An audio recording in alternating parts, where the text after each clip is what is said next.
एक बार महात्मा बुद्ध एक पेड़ के नीचे बैठे हुए थे और अपने भक्तों से भेंट स्वीकार कर रहे थे। महात्मा बुद्ध के पास रतनचंद नाम का सेठ दर्शन के लिए आया हुआ था। वह महात्मा बुद्ध के लिए ढेरों सामान उपहार स्वरूप लेकर आया था। इतने सारे उपहारों को देखकर वहां उपस्थित जनसमूह वाह सेठ जी वाह करने लगा। अपनी वाह वही सुनकर सेठ रतनचंद का सिर गर्व से तना जा रहा था।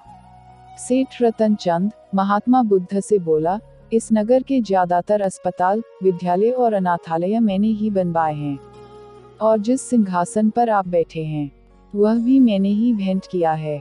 इसके अलावा भी सेठ जी ने कई और दान गिना दिए।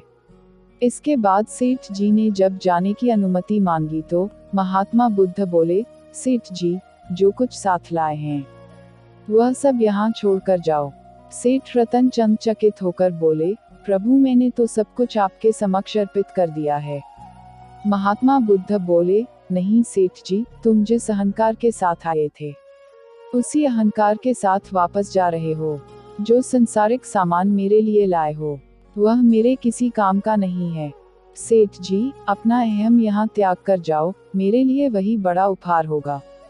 महात्मा बुद्ध का यह कथन सुनकर सेठ महात्मा बुद्ध के पैरों में गिर पड़ा और सेठ जी की आंखों से आंसू बह निकले जो बुद्ध के चरणों को भिगो रहे थे।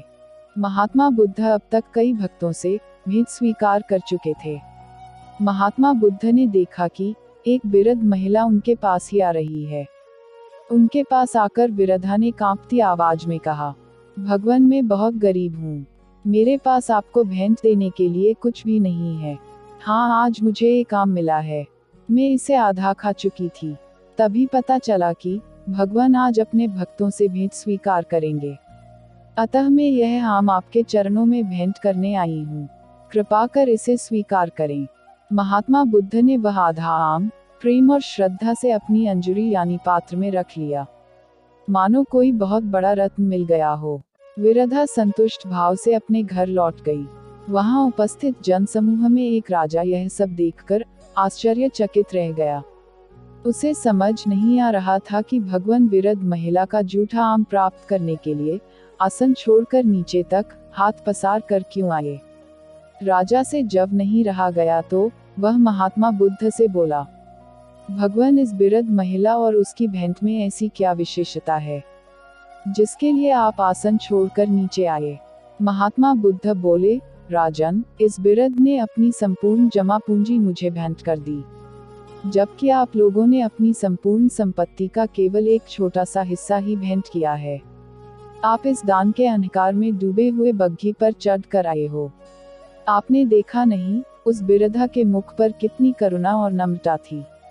ऐसा दान मुश्किल से ही मिलता है। कैसी लगी यह कहानी सुनने के लिए बहुत बहुत धन्यवाद।